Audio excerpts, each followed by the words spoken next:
सभी दोस्तों का नमस्कार। मैं हूं सुखदेव कंबोज और आपके अपने चैनल स्टडी शॉर्ट में आप सभी का हार्दिक स्वागत करता हूं। बात करेंगे आज एक नए टॉपिक के बारे में। राजस्थान के भौतिक प्रदेश के बारे में हम चर्चा करने जा रहे हैं, लेकिन राजस्थान के भौतिक प्रदेश जानने से पहले हमें थोड़ा सा इसका बैकग्राउंड जानना पड़ेगा, क्योंकि उससे भी क्वेश्चन आपके पुट किए जा चुके हैं। बात करेंगे पृथ्वी की प्रारंभिक स्थिति के बारे में। हमारी पृथ्वी जो प्रारंभिक स्थिति क्या थी उस पर थोड़ा सी चर्चा कर लेते हैं। ये मैंने यहाँ पे पृथ्वी बनाई है। एक वैगनर नाम के वैज्ञानिक हुए, उन्होंने कुछ सिद्धांत दिए। उन सिद्धांत के अनुसार वो बोले कि पृथ्वी का जितना भी स्थलीय भाग है वो एक साथ था और बाकी स्थलीय भाग के आसपास क्या था, सारा पानी पानी था, महासागर था। तो जो स्थलीय भाग एक साथ था मैंने इधर बना दिया है और उसको पेंजिया नाम दिया गया। क्या नाम दिया गया? पेंजिया। तो जो स्थलीय भाग था उसको नाम दिया गया पेंजिया वैगनर के सिद्धांत के अनुसार। और जो बाकी बच गया वो बोला कि बाकी पानी पानी है और इस पानी का जो महासागर था उसको नाम बोला था उसने पैंथालासा, पैंथालासा सागर। तो हमने देखा दोस्तों शुरुआती काल में पृथ्वी में क्या था, एक पिंड के रूप में था पूरा स्थलीय भाग, उसको पेंजिया बोला गया और जो पानी का भाग था उसको पैंथालासा सागर बोला गया। बाद में क्या हुआ, कालांतर के अंदर क्या हुआ, आगे युग बढ़ते गए और ये जो स्थलीय भाग था पेंजिया, इसके दो टुकड़े हो गए। ये दो टुकड़े हो गए इस प्रकार से। इस स्थिति में हम देखेंगे ये ऊपर का भाग और ये नीचे का भाग, दो टुकड़े हो गए। और ऊपर का भाग जो टुकड़ा था दोस्तों, इसको बोला गया अंगारा लैंड। क्या बोला गया? अंगारा लैंड। ये कहा जाता है कि कार्बोनीफेरस कोई युग था, उसमें ये क्या पेंजिया के, ये पेंजिया जो शुरू में था इसके दो टुकड़े हो गए। इस प्रकार से मैंने डॉट डॉट करके दिखाया, एक उसका उत्तरी भाग और इसका दक्षिणी भाग। जो उत्तरी भाग था वो कहलाया अंगारा लैंड और जो दक्षिणी भाग था दोस्तों उसको बोला गया गोंडवाना लैंड। ये पूरा जो भाग था इसको बोला गया गोंडवाना लैंड, तो इसको नाम दिया गया गोंडवाना लैंड। ये सारे क्वेश्चन पूछे जा चुके हैं दोस्तों। गोंडवाना लैंड था। तो पेंजिया का उत्तरी भाग क्या कहलाया? अंगारा लैंड और दक्षिणी भाग कहलाया गोंडवाना लैंड। जो उत्तरी और दक्षिणी भाग के बीच में ये जो बना था सागर, ये जो था, ये जो पानी रह गया था बीच में, इसके दोनों के बीच के अंदर जो सागर बना उसको बोला गया टेथिस सागर। क्या नाम दिया गया दोस्तों? टेथिस सागर। इन दोनों के बीच में टेथिस सागर, ये आपको याद रखना है। अब इनका उनसे क्या कनेक्शन है राजस्थान के भौतिक प्रदेश से, आपको जल्दी आगे समझ में आ जाएगा। तो हमने देखा कि पृथ्वी का शुरुआती काल में क्या था, पेंजिया था एक स्थलीय भाग और जो जलीय भाग था उसको पैंथालासा बोला गया। बाद में कार्बोनीफेरस युग के अंदर क्या हुआ, ये पेंजिया दो भागों में विभक्त हो गया। एक उत्तरी भाग कहलाया इसका, ये उत्तरी वाला भाग है, ठीक है, उत्तरी भाग था, और ये था दक्षिणी भाग। उत्तरी भाग तो क्या कहलाया? अंगारा लैंड कहलाया और दक्षिणी भाग क्या कहलाया? गोंडवाना लैंड कहलाया। और इनके बीच में जो सागर बचा था उसको टेथिस सागर बोला गया। ये छिछला सागर था एक तरह का, टेथिस सागर नाम दिया गया। इतनी बातें आ गई समझ में। अब बात करेंगे राजस्थान के भौतिक प्रदेशों से इनका क्या कनेक्शन है, वो आगे चर्चा करेंगे, कैसे कैसे क्वेश्चन जो है पुट किए गए। तो ये आपको शुरुआती भूमिका आपको समझ में आ गई होगी। दोस्तों राजस्थान के भौतिक प्रदेश के बारे में जो हमने पहले डिस्कस किया, पृथ्वी की संरचना के बारे में पेंजिया का जिक्र किया, टेथिस सागर का जिक्र किया, वो सारी चीजें जो हमने डिस्कस करी, गोंडवाना लैंड हमने देखी, अंगारा लैंड हमने देखी, वो सारी चीजें हम इससे कैसे कनेक्शन है वो हम देखेंगे। ये राजस्थान का मैप है दोस्तों। आपको पता है कि राजस्थान के भौतिक प्रदेशों को चार मोटे तौर पर बांटा जाता है, लेकिन उस पर हम बाद में चर्चा करेंगे। पहले ये चर्चा करेंगे कि क्या वो टेथिस सागर का अवशेष राजस्थान में भी है, क्या गोंडवाना लैंड राजस्थान में भी है, क्या अंगारा लैंड राजस्थान में भी है, उसकी थोड़ी स्थिति हम देख लेते हैं क्योंकि क्वेश्चन वहां से पूछा गया है। तो दोस्तों आपको पता है कि ये जो भाग है पूरा का पूरा मरुस्थलीय भाग है। राजस्थान का अधिकांश भाग क्या है? मरुस्थलीय भाग है। और ये जो मरुस्थल का भाग है जिसको हम बोलते हैं कि पश्चिमी मरुस्थलीय प्रदेश भी बोलते हैं, ये जो भाग है दोस्तों ये टेथिस सागर का भाग है। टेथिस सागर का अवशेष यहां पर मिलते हैं। कौन से अवशेष मिलते हैं? टेथिस सागर के अवशेष मिलते हैं। और इस भाग को छोड़ करके, ये पश्चिमी मरुस्थलीय प्रदेश वाले भाग को छोड़ करके जो बाकी का हिस्सा बच जाता है राजस्थान का, वो गोंडवाना लैंड के अवशेष हैं। कौन से अवशेष हैं? गोंडवाना लैंड के, गोंडवाना लैंड। तो ये सीधा सीधा क्वेश्चन पूछा गया है, ये गोंडवाना लैंड के अवशेष हैं कि राजस्थान का पश्चिमी मरुस्थलीय प्रदेश जो है किसका अवशेष है? तो टेथिस सागर का अवशेष है। टेथिस सागर के बारे में आपको बता चुका हूं, गोंडवाना लैंड के बारे में बता चुका हूं, अंगारा लैंड के बारे में बता चुके हैं, हम पूरी हिस्ट्री पहले जान चुके हैं। इसीलिए मैंने वो बताया था कि राजस्थान का जो पश्चिमी मरुस्थलीय प्रदेश है वो किसका अवशेष है? टेथिस सागर का। यहाँ पर क्या ऐसे क्या अवशेष मिलते हैं? यहाँ पे दोस्तों आपको खारे पानी की झीलें मिलती हैं, ठीक है, और काफी सारे जो हैं इसके साक्ष्य मिलते हैं, जिससे हमें पता लगता है कि ये यहाँ कभी ना कभी क्या रहा होगा? टेथिस सागर रहा होगा, महासागर रहा होगा, ठीक है। और जो इसको छोड़ करके बाकी का लैंड है गोंडवाना लैंड कहलाता है। अब बात करेंगे राजस्थान के भौतिक प्रदेशों को कैसे कैसे बांटा गया है और क्या क्या उनके नाम है, इस पर हमने चर्चा कर ली है। अब मैंने क्या कहा था, राजस्थान को 4 भौतिक प्रदेशों के अंदर बांटा गया। वैसे तो अलग अलग जो है इतिहासकारों ने अलग अलग जो है अपना जियोग्राफिकल वे के अंदर उन्होंने बांटा है, लेकिन जो क्वेश्चन अराइज होते हैं वो 4 ही पार्ट पे होते हैं। तो ये जो पार्ट आप देख सकते हो, इसको बोलते हैं पश्चिमी मरुस्थलीय प्रदेश। पश्चिमी मरुस्थलीय प्रदेश इसको बोला जाता है दोस्तों, पश्चिमी मरुस्थलीय प्रदेश। ये हमारा पहला भौतिक प्रदेश है, पश्चिमी मरुस्थलीय प्रदेश बोल देते हैं इसको, पश्चिमी मरुस्थलीय शुष्क प्रदेश बोल देते हैं, कैसे भी आ जाएगा, लेकिन पश्चिमी मरुस्थलीय प्रदेश इसका नाम है। अब बात करेंगे इससे आगे वाले की, इसको बोलते हैं दोस्तों मध्य अरावली क्षेत्र। ये किसका क्षेत्र है? मध्य अरावली प्रदेश इसको बोलते हैं, मध्य अरावली प्रदेश, मध्य अरावली प्रदेश। दूसरा भौतिक स्वरूप ये हो गया, दूसरा भौतिक प्रदेश हो गया मध्य अरावली प्रदेश। और तीसरा जो है दोस्तों इसके नेक्स्ट वाला है, उसको बोलेंगे पूर्वी मैदानी भाग, पूर्वी मैदानी प्रदेश। ये कौन सा है? पूर्वी मैदानी प्रदेश, पूर्वी मैदानी प्रदेश। तो नक्शे के हिसाब से आपको याद रखना है पूर्वी मैदानी प्रदेश। और जो बच गया भाग, ये चौथा हमारा भौतिक प्रदेश है, जिसको हम बोलते हैं दक्षिणी पूर्वी पठारी भाग, दक्षिणी पूर्वी पठारी भाग, पठारी भाग। तो हमने देखा कि राजस्थान के भौतिक प्रदेशों को 4 भागों में बांटा गया है। पहला है पश्चिमी मरुस्थलीय प्रदेश, नक्शे में ये वाला एरिया, उसके बाद मध्य अरावली प्रदेश, उसके बाद है पूर्वी मैदानी प्रदेश और दक्षिणी पूर्वी पठारी भाग। टेथिस सागर का अवशेष जो है ये वाला है, उसके बाद मध्य अरावली प्रदेश, पूर्वी मैदानी प्रदेश, दक्षिणी पूर्वी पठारी भाग। ये किसका भाग है? ये वाले जो 3 हैं ये गोंडवाना लैंड के भाग हैं, गोंडवाना लैंड के। तो ये बातें हो गई दोस्तों, 4 भौतिक प्रदेशों पे हम चर्चा करने जाने हैं, 1 बाय 1 चर्चा करेंगे। सबसे पहले बात करेंगे पश्चिमी मरुस्थलीय प्रदेश की। इसके बारे में क्या क्या बातें, कौन कौन से क्वेश्चन जो हैं पुट होते हैं, बहुत सारे क्वेश्चन बनते हैं, 1 बाय 1 सारे डिस्कस करेंगे, आपको यहाँ पे पूरी डिटेल मिल जाएगी। बाकी का पार्ट मैं हटा देता हूँ, क्योंकि हम डिस्कस करने वाले हैं हमारा पहला भौतिक प्रदेश, जिसको हमने कहा है पश्चिमी मरुस्थलीय प्रदेश। नंबर 1 का भौतिक प्रदेश ये है, और सबसे बड़ा भौतिक प्रदेश ये हमारे राजस्थान का है। इस पर हम चर्चा करेंगे। तो दोस्तों बात करेंगे पहले भौतिक प्रदेश के बारे में। 4 हमने भौतिक प्रदेशों को के अंदर बांटा था राजस्थान को, चारों हम डिस्कस कर चुके हैं उनके नाम। पहला भौतिक प्रदेश जिसको हमने बोला था उत्तर पश्चिमी मरुस्थलीय प्रदेश। कई जगह आपको पश्चिमी मरुस्थलीय प्रदेश भी लिखा हुआ मिल जाएगा, तो आपको कंफ्यूज नहीं होना है, क्योंकि इसकी दिशा उत्तर से पश्चिम, उत्तर पश्चिम साइड के अंदर है। तो उत्तर पश्चिमी मरुस्थलीय प्रदेश ये आपका पहला भौतिक प्रदेश है। इसके बारे में हम थोड़ी चर्चा कर लेते हैं, ओवरऑल डिस्कशन करेंगे, फिर इसको थोड़ा डिटेल से देखेंगे कौन कौन से क्वेश्चन इसमें बनते हैं। तो पहला भौतिक प्रदेश हमारा उत्तर पश्चिमी मरुस्थलीय प्रदेश।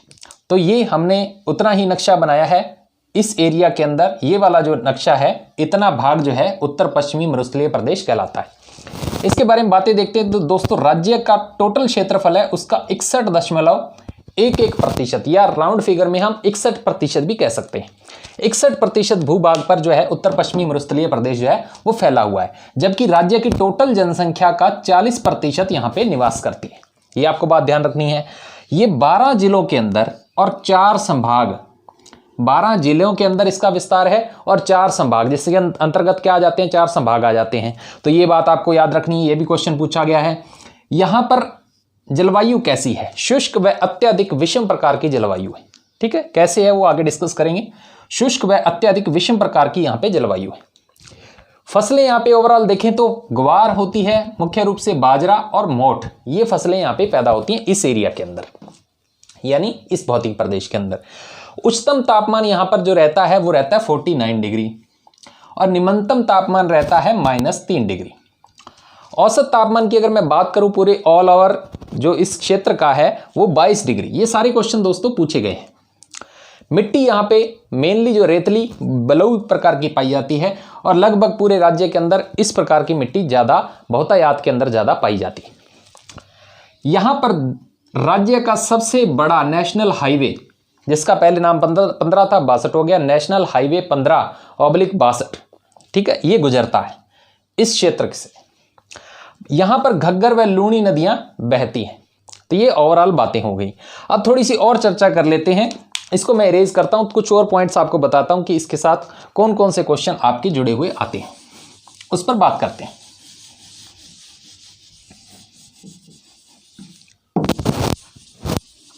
अभी नक्शे में सिर्फ आप वही पार्ट देख सकते हैं जिस पार्ट के अंदर ये फैले हुए हैं। ये वाला क्षेत्र जो है, जिसको हमने क्या नाम दिया, उत्तर पश्चिमी मरुस्थलीय प्रदेश। मैंने क्या कहा था, ये 12 जिलों के अंदर फैला हुआ है।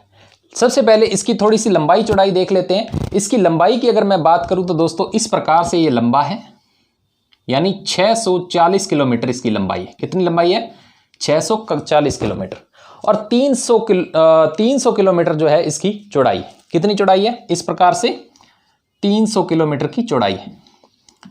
तो ये भी आपको ध्यान रखना, 640 किलोमीटर लंबा है, 300 किलोमीटर जो है चौड़ा है। क्या? थार का मरुस्थल, इसको थार का मरुस्थल का एरिया है ये। तो पश्चिमी मरुस्थलीय भाग कितना है लंबा? 640 किलोमीटर लंबा, 300 किलोमीटर चौड़ा है। ये बात आपको ध्यान रखनी है। 12 जिलों के अंदर इसका विस्तार है। कौन कौन से जिले हैं वो भी मैं अभी आपको बता देता हूं।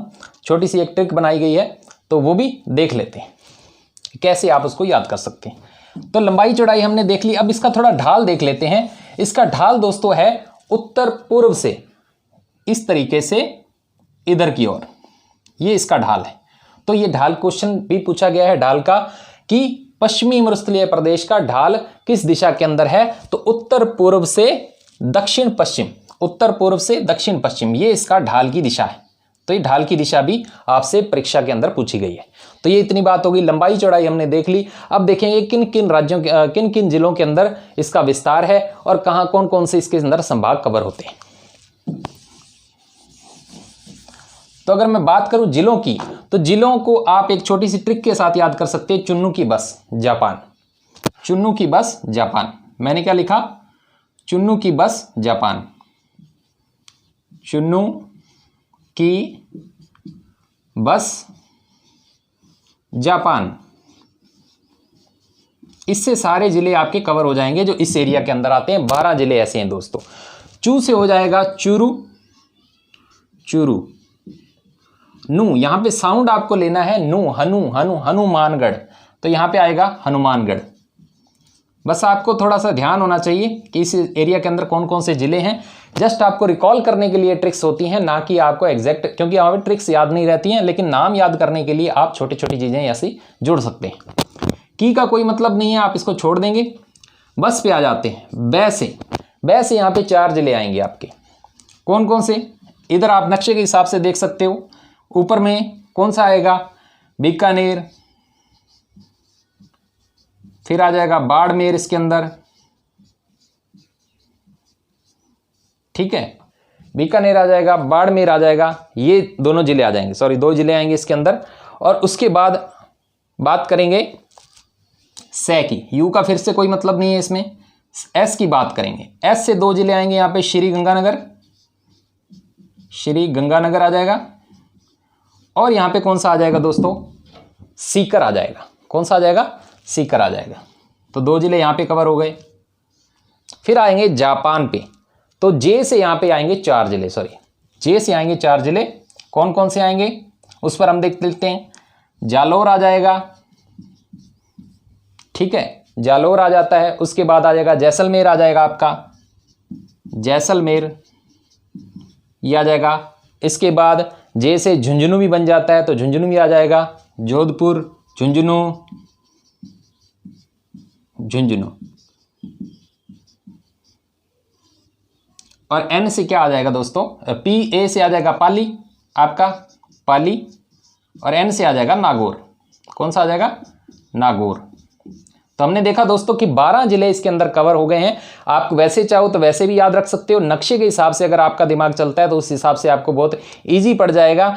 वैसे अगर आप थोड़ा सा ट्रिक देख सकते हो तो चुन्नू की बस जापान, तो इसके अंदर आपको चूरू, हनुमानगढ़, बीकानेर, बाड़मेर, श्री गंगानगर, सीकर, और उसके बाद आ जाएगा पाली आपका जिला, उसके बाद आ जाएगा नागौर, जालोर, जैसलमेर, जोधपुर और झुंझुनू। ये 12 जिले ऐसे हैं जो यहाँ पे कवर होते हैं। अब इसमें मैंने बताया कि 12 जिले और 4 संभाग हम कवर करके चलते हैं। 4 संभाग कौन कौन से हैं? संभाग आपको कुछ 2-3 तो यहीं से मिल जाएंगे। जैसे आपको पता है कि बीकानेर भी संभाग का नाम है, तो बीकानेर एक संभाग हो गया हमारा। तो कौन कौन से संभाग होंगे यहाँ पे मैं लिख देता हूँ।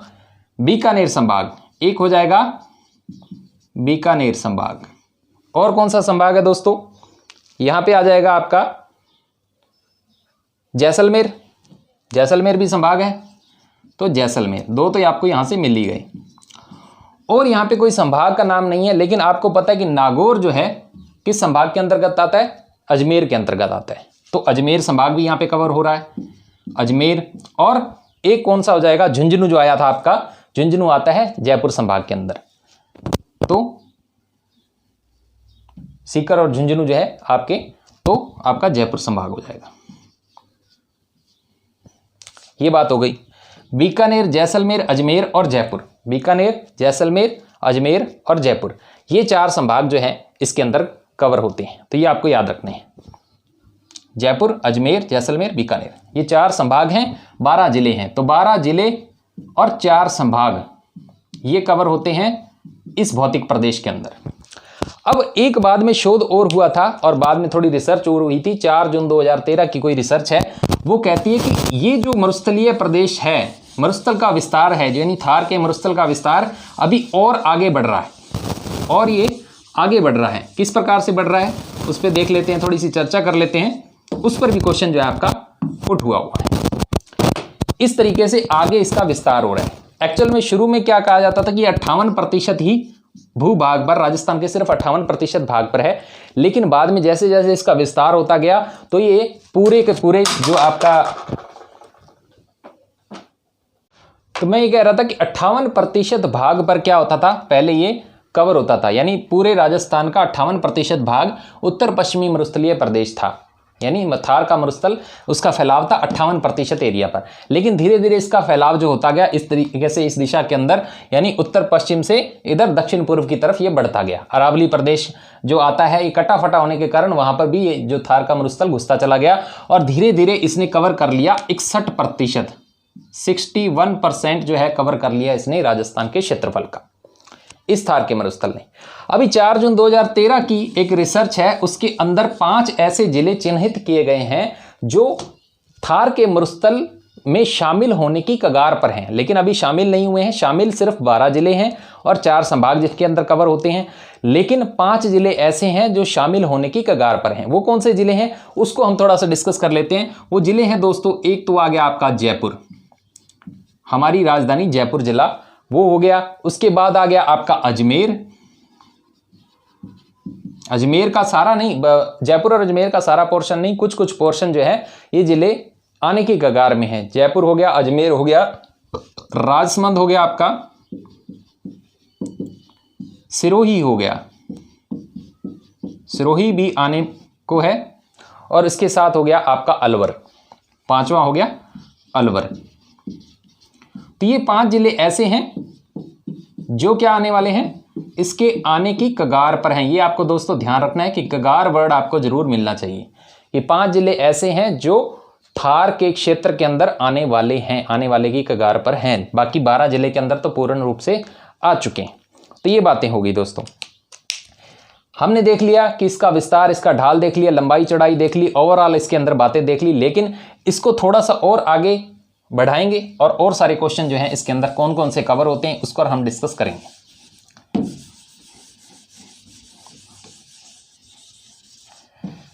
दोस्तों ये काफी बड़ा एरिया है, तो ऑब्वियसली क्वेश्चन यहां से पुट ज्यादा होंगे, इसलिए हम इसको विस्तार से चर्चा करेंगे ताकि कोई क्वेश्चन जो है छूट ना जाए। ये दक्षिण दिशा हो गई इसकी, पश्चिम दिशा, पूर्व दिशा, उत्तर दिशा। अब इसको, ये पूरा का पूरा भाग जो है समान उच्चावच में नहीं है। एक वर्ड यूज किया मैंने, समान उच्चावच, तो आपको बुक के अंदर ऐसे ही मिल जाएगा, समान उच्चावच। उच्चावच होता है दोस्तों किसी भी धरातल की ऊंचाई या निचाई से संबंधित शब्द होता है उच्चावच, यानी पूरा का पूरा धरातल एक जैसा नहीं है, कहीं पर ऊंचा है कहीं पर नीचा है। तो इस प्रकार से इसको क्या है, 4 उपभागों के अंदर इसको बांटा गया है। तो वो भाग भी आपको याद होने चाहिए। 4 उप प्रदेश इसके अंदर बांटे गए हैं। पहले प्रदेश की हम बात करने जा रहे थे, उसको 4 उप प्रदेशों के अंदर बांटा गया है। कौन कौन से हैं?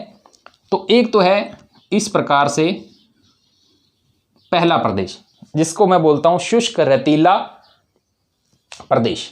क्या बोलता हूं? शुष्क रेतीला प्रदेश, रेतीला प्रदेश। तो ये हो गया नंबर 1 का शुष्क रेतीला प्रदेश। अब दूसरा हो गया लूणी जवाई बेसिन। तो यहां पे आ जाएगा आपका लूणी जवाई बेसिन, ये एरिया लूणी जवाई बेसिन वाला एरिया। एक एरिया आता है आपका यहां पे शेखावटी प्रदेश। कौन सा? शेखावटी प्रदेश, शेखावटी प्रदेश। और एक एरिया हो गया यहां पे घग्गर का मैदान, घग्गर का मैदान। तो ये 4 उप प्रदेशों के अंदर इसको बांटा गया दोस्तों। तो हमने देखा कि ये जो हमारा जो भौतिक प्रदेश है उत्तर पश्चिमी मरुस्थलीय प्रदेश, इसको 4 उप प्रदेशों के अंदर बांटा गया, जिसका नाम क्या है? शुष्क रेतीला प्रदेश है ये वाला। उसके बाद जो है लूणी जवाई बेसिन है, शेखावटी प्रदेश जिसको बांगड़ क्षेत्र के अंदर भी बोला जाता है, घग्गर का मैदान, ये सारी चीजें। इसके बारे में थोड़ी थोड़ी चर्चा करेंगे क्योंकि क्वेश्चन यहां से भी पुट हुए हैं।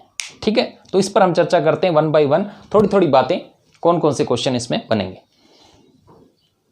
कर रहे थे हम उत्तर पश्चिमी मरुस्थलीय प्रदेश के बारे में। इसके 4 उपभाग हमने बांट दिए थे। शुष्क रेतीला मरुस्थलीय प्रदेश, लूणी जवाई बेसिन एरिया आ जाता है, उसके बाद शेखावटी प्रदेश और घग्गर का मैदान, ये 4 थे।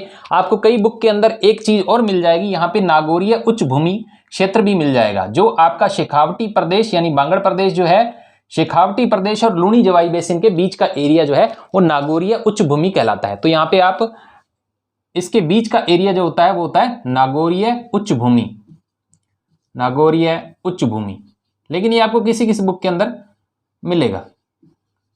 ज्यादातर आपको देखने को मिलेंगे लूणी जवाई बेसिन, शुष्क रेतीला मरुस्थलीय प्रदेश, घग्गर का मैदान और शेखावटी प्रदेश, और क्वेश्चन भी ज्यादातर इसी से आते हैं। तो आपकी जानकारी के लिए मैंने बता दिए, नागौरीय उच्च भूमि का क्षेत्र जो है शेखावटी प्रदेश और लूणी जवाई बेसिन के बीच का एरिया है। अब बात करेंगे शुष्क रेतीला मरुस्थलीय प्रदेश के बारे में, थोड़ी सी बात कर लेते हैं। इसमें इसकी विशेषता क्या, उस पर बात कर लेते हैं। इसमें क्या, विशाल बालू के टीले पाए जाते हैं, विशाल बालू के टीले पाए जाते हैं, बहुत बड़े बड़े टीले पाए जाते हैं जो हवा के साथ अपना क्या बदलते रहते हैं, स्थान बदलते रहते हैं। इसके बाद इस पूरे एरिया के अंदर यानी इस एरिया के अंदर बालू का स्तूप युक्त क्षेत्र यानी इसमें टीले हैं ऐसे क्षेत्र पाए जाते हैं। और इसके अंदर ऐसा क्षेत्र भी है जहां पे बालू का स्तूप मुक्त क्षेत्र भी है, तो ये भी इसके अंदर है। अब अनुप्रस्थ बालू का स्तूप भी पाए जाते हैं। अनुप्रस्थ बालू का स्तूप कौन से होते हैं? जब हवा एक ही दिशा के अंदर चलती रहती है दोस्तों, जब हवा रेगिस्तान के अंदर एक ही दिशा में चलती है तो इस प्रकार से हवा के समांतर जो टीले बन जाते हैं, हवा के समकोण में, इस तरीके से हवा चल रही है तो इस तरीके से समकोण में जो टीले बन जाते हैं 90 डिग्री पर, उसको क्या बोलते हैं? अनुप्रस्थ बालू का स्तूप बोलते हैं, अनुप्रस्थ बालू के टीले बोलते हैं। अनुदैर्घ्य बालू का स्तूप जो होते हैं दोस्तों, वो हवा के समांतर जो इस प्रकार से टीले बनते हैं उसको अनुदैर्घ्य बालू का स्तूप बोलते हैं। इसमें इतनी बात हो गई। अब बात करेंगे इग और इर्ग की। संपूर्ण रेतीला मरुस्थलीय प्रदेश जो होता है, संपूर्ण जहां पे मरुस्थल ही मरुस्थल है, बालू के टीले ही टीले हैं, ऐसे क्षेत्र को क्या बोला जाता है? इग या इर्ग बोला जाता है। ये एज इट इज क्वेश्चन पूछा जाता है एग्जाम के अंदर। इसके बाद बात करेंगे हम्माद की, संपूर्ण पथरीला क्षेत्र। तो मरुस्थल के अंदर पथरीला क्षेत्र भी होता है, तो संपूर्ण जहां पे पथरीला क्षेत्र है, जैसे जैसलमेर के एरिया के अंदर कुछ है, तो उसको हम्माद बोलते हैं। रेग, रेग क्या होता है? इन दोनों का मिश्रण होता है, यानी यहाँ पे रेतीला मरुस्थल भी पाया जाता है प्लस पथरीला क्षेत्र भी पाया जाता है, उसको क्या बोलते हैं? हम्माद बोलते हैं। इसके बहुत सारी शब्दावली है, इसमें धोरे हैं, बरखान है, बहुत सारी चीजें हैं, वो हम डिस्कस करेंगे आगे जाकर के। अभी हम ओवरऑल थोड़ा थोड़ा इसमें डिस्कस कर लेते हैं। इसको हम अलग से डिस्कस करेंगे क्योंकि इसमें क्वेश्चन बहुत सारे बनते हैं, बहुत सारी रन है, टाट है, बहुत सारी क्वेश्चन है जो हम डिस्कस करने वाले हैं। इससे पहले बात कर लेते हैं थोड़ी सी लूणी जवाई बेसिन के बारे में, हल्की सी बात करेंगे शेखावटी प्रदेश और घग्गर के मैदान के बारे में, फिर वापस से इस पर आएंगे और वो शब्दावली जो है, आपकी टर्मिनोलॉजी है जिस पर क्वेश्चन पूछे जाते हैं, वो हम विस्तार से उस पर चर्चा करेंगे। सारी की सारी शब्दावली आपको यहाँ पे इस वीडियो के अंदर मिल जाएगी, तो बने रहिए हमारे साथ। बात करेंगे नेक्स्ट हमारा लूणी जवाई बेसिन के बारे में। लूणी जवाई बेसिन के बारे में। लूणी जवाई बेसिन वाला ये वाला एरिया है जिसके बारे में हम बात कर रहे थे। अब इसकी क्या विशेषताएं हैं, इसमें नागौर, पाली, जोधपुर, बाड़मेर और जालोर इन जिलों के अंदर इसका विस्तार है। इसके दक्षिण भाग में मेनता इन जिलों के अंदर ये नदी निर्मित मैदानी क्षेत्र है। नदियों द्वारा लाई गई मिट्टी से जो क्षेत्र बन जाते हैं, मैदानी क्षेत्र बन जाते हैं, वो मैदानी क्षेत्र यहाँ पर है लूणी जवाई बेसिन ये वाला एरिया के अंदर। इसके बाद ये बात करते हैं कि अर्ध शुष्क प्रदेश है, कहीं कहीं पानी का विस्तार ज्यादा है और कहीं कहीं कम है, तो अर्ध शुष्क प्रदेश है। यहां पर लूणी जवाई व इसकी सहायक नदियों का प्रवाह पाया जाता है। ये बात हो गई लूणी जवाई बेसिन के बारे में। अब बात करेंगे थोड़ी सी शेखावटी प्रदेश और बांगड़ प्रदेश के बारे में। ये वाला एरिया, इसके बारे में थोड़ी सी डिस्कस करते हैं। ये एक आंतरिक जल प्रवाही क्षेत्र है। आंतरिक जल प्रवाही क्षेत्र कैसे है दोस्तों, इसमें क्या होता है कि भूमि के ऊपर जल नहीं बहता, ऊपर वाली परतों पे जल नहीं बहता, यानी भूमि की सतह पर जल नहीं बहता, जबकि उसके नीचे, सतह के नीचे क्या है, चूने की परतों हैं। चूने की परतों के बीच में जल का प्रवाह होता है, इसलिए इसको आंतरिक जल प्रवाही क्षेत्र भी कहा जाता है। इसको बांगर प्रदेश भी कहा जाता है। बांगर प्रदेश दोस्तों ऐसा प्रदेश होता है जहां पर कभी क्या होता था, बहुत सारी नदियां बहा करती थी, जिससे उपजाऊ क्षेत्र बन गया, उसकी मिट्टी जमा होती गई, उपजाऊ क्षेत्र बन गया। लेकिन अभी कालांतर में बाद में क्या हुआ कि वो नदियां धीरे धीरे क्या हो गई, सूख गई या शुष्क हो गई, समाप्त हो गई। अब जो वो धीरे धीरे अनुपजाऊ बन रहा है, ऐसा क्षेत्र बांगर क्षेत्र कहलाता है। इस क्षेत्र के अंदर दोस्तों जोहड़ या नाड़ा खोदा जाता है, जो होते क्या है, पानी के कच्चे कुएं होते दोस्तों। तो स्थानीय भाषा में इसको जोहड़ या नाड़ा बोला जाता है शेखावटी प्रदेश के अंदर। हमने बात कर ली लूणी जवाई बेसिन की, बात कर ली शेखावटी प्रदेश की। अब आगे बात करेंगे घग्गर के मैदान और नागौरी उच्च भूमि पर, वो बात कर लेते हैं, उस पर थोड़ी चर्चा कर लेते हैं। अब घग्गर के मैदान के बारे में। घग्गर के मैदान में क्या कहा जाता है कि श्री गंगानगर व हनुमानगढ़ एरिया के अंदर घग्गर के मैदान पाए जाते हैं। घग्गर का मैदान पाया जाता है, जलोढ़ मिट्टी से निर्मित है। जलोढ़ मिट्टी, दो शिवालिक की पहाड़ियां दोस्तों, हिमालय से लाई गई मिट्टी द्वारा ये मैदान निर्मित हुए हैं, ऐसा कहा जाता है। जलोढ़ मिट्टी द्वारा निर्मित ऐसा मैदान है। नाली व बग्गी, जो घग्गर का जो क्षेत्र है, यानी घग्गर नदी जहां जहां बहती है उसके पाट का जो एरिया है उसको नाली बोला जाता है, जिसके ऊपर वाला भाग जो है उसको बग्गी क्षेत्र के नाम से जाना जाता है। इसके अलावा जब घग्गर नदी के अंदर बाढ़ आ जाती है तो हनुमानगढ़ एरिया जो है वहां पर क्या हो जाती है, बाढ़ आ जाती है। तो घग्गर क्षेत्र के अंदर और कुछ पार्ट के अंदर गंगानगर में भी बाढ़ आ जाती है, लेकिन आपको एग्जाम के अंदर हनुमानगढ़ अगर ऑप्शन के अंदर मिलेगा तो हनुमानगढ़ आपको लगाना है। अब इतनी सी बात थी घग्गर के मैदान के बारे में। अब बात करेंगे नागौरीय उच्च भूमि या नागौरी उच्च भूमि इसको बोलते हैं, जो मैंने बताया है कि कुछ बुक्स के अंदर आपको मिल सकती है। लूणी जवाई बेसिन और शेखावटी प्रदेश के बीच का जो एरिया है, उठा हुआ भाग जो है, उसको बोलते हैं नागौरीय उच्च भूमि। इसके बारे में बात करते हैं थोड़ी सी। नागौरी उच्च भूमि जो है ये इनके बीच का भाग है, पहली बात। और दूसरी बात, वहां पे सबसे ज्यादा क्या पाया जाता है, सोडियम क्लोराइड पाया जाता है, NaCl पाया जाता है, सोडियम क्लोराइड वहां की मिट्टी के अंदर ज्यादा पाया जाता है। और सर्वाधिक खारे पानी की झीलें पाई जाती हैं वहां पे, सबसे ज्यादा खारे पानी की झीलें वहीं पाई जाती हैं। कौन कौन सी है, जैसे वहां पे सांबर है, डीडवाना है और कुचामन है, ये मुख्य रूप से वहां पे पाई जाती हैं। ये खारे पानी की झीलें जिससे नमक तैयार किया जाता है वहां पे पाई जाती हैं। इसके अलावा वहां पे हरे कबूतर मिलते हैं। क्या मिलते हैं, हरे कबूतर मिलते हैं दोस्तों। नागौरी उच्च भूमि क्षेत्र के अंदर क्या मिलते हैं, हरे कबूतर मिलते हैं।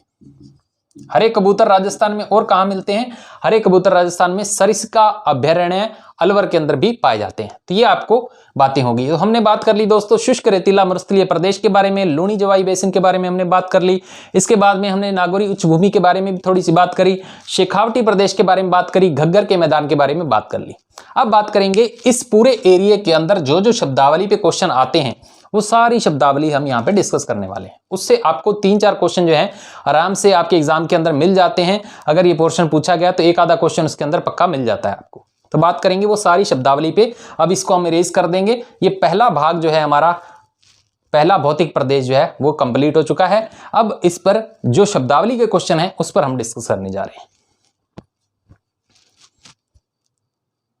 अब बात करेंगे शब्दावलियों की जो इस क्षेत्र से, यानी हमारा जो पहला भौतिक प्रदेश है उत्तर पश्चिमी मरुस्थलीय प्रदेश, में जो शब्दावलियां हैं उस पर क्वेश्चन आते हैं, उस पर हम डिस्कस करने हैं। तो पहले करेंगे धोरे। धोरे क्या होते हैं दोस्तों, के बड़े बड़े होते हैं, रेत बड़े टीले लगते हैं आपके, इनके अंदर मिल सकते रेत, बड़े बड़े बालू का स्तूप मिल सकते हैं। ठीक है, एक ही बात। अब करेंगे धारियन की। धारियन क्या होता है दोस्तों, स्थानांतरित बालू स्तूप या ऐसे टीले जो अब स्थान हवा साथ बदल को क्या बोलते हैं, धारियन बोलते हैं, स्थानित बालू का स्तूप। ऐसे में नाचना गांव इसके लिए प्रसिद्ध, वहां पे इस तरह ऐसा होता है। अब बात करेंगे बरखान। बरखान अर्ध चंद्रा टीले होते हैं दोस्तों, जो इस तरह टीलों का निर्माण आता है, तो कटाव के तो इस तरीके टीले बन जाते हैं, बोलते हैं खान। अगली बात है सीफ किसको कहते हैं, लंबी स्तूप की लंबे लंबे टीले जो एक श्रृंखला बन जाती है लगातार हवाओं के साथ, उसको हम क्या कहते हैं, सीफ कहते हैं स्थानीय भाषा में। रेगिस्तान का मार्च, रेगिस्तान का मार्च होता है दोस्तों, जैसे मार्च शब्द आया है हमारे आर्मी साइड से, क्षेत्र से, तो रेगिस्तान का मार्च होता है आगे बढ़ना, रेगिस्तान का आगे खिसकना, रेगिस्तान का धीरे धीरे आगे खिसकना क्या कहलाता है, रेगिस्तानी मार्च कहलाता है। ठीक है दोस्तों। अब बनेंगे बाजदा। बाजदा क्या होता है, मरुस्थल में पर्वतीय क्षेत्र का निम्नतम भाग। मरुस्थल के अंदर जो पर्वतीय क्षेत्र है उसका जो नीचे वाला भाग है उसको हम क्या कहते हैं, बाजदा कहते हैं। समगांव, समगांव कहां पर है, जैसलमेर के अंदर है। और ये क्यों प्रसिद्ध है, समगांव जैसलमेर का वनस्पति रहित क्षेत्र है दोस्तों, वहां पे वनस्पति नहीं है, पेड़ पौधे नहीं है। ठीक है। आकलगांव जैसलमेर, आकलगांव कहां पर है, जैसलमेर। राजस्थान का एकमात्र जीवाश्म पार्क है दोस्तों, आकलवुड नाम से वहां पे क्या है, जीवाश्म पार्क है आकलगांव के अंदर, जैसलमेर के अंदर। राजस्थान का एकमात्र जीवाश्म पार्क है, तो ये आपको याद रखना है, एकमात्र जीवाश्म पार्क। थार का घड़ा, इस पर भी क्वेश्चन पूछा गया है। चांदन गांव का नलकूप है, चांदन गांव कहां पर है, अगेन जैसलमेर में है। चांदन गांव में एक नलकूप खोदा गया है, काफी फेमस है वहां पे पानी के लिए, तो उसको थार का घड़ा भी कहा जाता है। भूभलैया या भतूलिया जिसको बोलते हैं, मिट्टी के चक्रवात, आंधियों के समय के अंदर क्या होता है, बालुई रेत के चक्रवात जैसे बन जाते हैं जिसमें कुछ भी नहीं दिखता है, तो उसको स्थानीय भाषा में क्या बोलते हैं, भूभलैया कहते हैं, भतूलिया कहते हैं, मिट्टी के चक्रवात। फिर बात करेंगे पीवड़ा। पीवड़ा एक तरह का रेगिस्तानी क्षेत्र के अंदर पाया जाने वाला सांप है। पीवड़ा सांप एक जहरीला सांप है, जो कहा जाता है कि ये डंक से नहीं बल्कि सोते हुए व्यक्ति की क्या पी करके श्वास पी लेता है, सांस पी लेता है और उसकी मृत्यु हो जाती है, इसलिए इसको पीवड़ा सांप कहते हैं। अब इधर थोड़ी बात करेंगे रन या टाट या मरहो। ये तीनों एक ही चीज है, रन, टाट या मरहो। ये क्या होते हैं, बालू के स्तूप यानी टीलों के बीच बनी अस्थायी झीलें, दो टीलों के बीच बनी अस्थायी झीलें हैं, जो वहां पे वर्षा का जल एकत्रित हो जाता है, उनको हम रन, टाट या मरहो कहते हैं। तल्ली बात करेंगे, बालू के स्तूपों की निम्नतम भूमि, यानी ये जैसे ये वाली भूमि है तो उनको तल्ली बोलते हैं।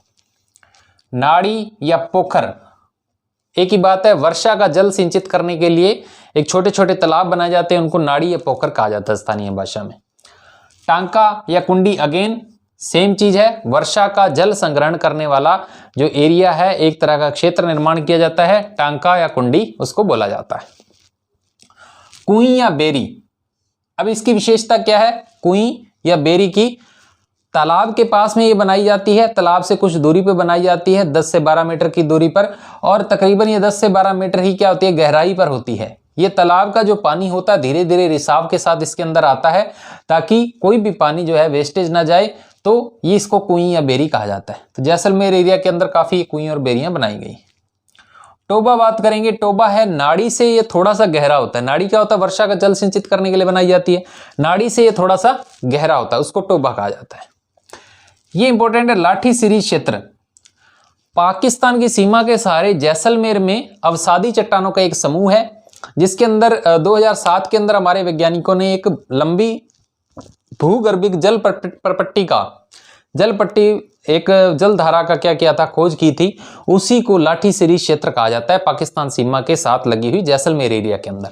तो दोस्तों ये सारी शब्दावली थी जिस पर इंपॉर्टेंट क्वेश्चन पूछे जाते हैं। कुछ शब्दावली हम पहले डिस्कस कर चुके हैं, तो उम्मीद करता हूं ये पहला पार्ट जो वीडियो का हमने बनाया है, यानी 4 भौतिक प्रदेश थे, हमने सबसे पहले पृथ्वी की संरचना में देखा, उसके बाद राजस्थान में आए, राजस्थान के 4 भौतिक प्रदेश, उत्तर पश्चिमी मरुस्थलीय प्रदेश, अरावली वाला हो गया, दक्षिणी पूर्वी पठार हो गया, ठीक है, और ये 4 हमने डिस्कस किए। उसके अंदर पहले जो डिस्कस किए पूर्व का मैदान जो था, उसमें चारों में से पहला हमने डिस्कस किया था उत्तर पश्चिमी मरुस्थलीय प्रदेश। ये वीडियो पूरी उस पर थी, उत्तर पश्चिमी मरुस्थलीय प्रदेश, काफी बड़ा पार्ट था क्योंकि राजस्थान का सबसे बड़ा पार्ट यही है।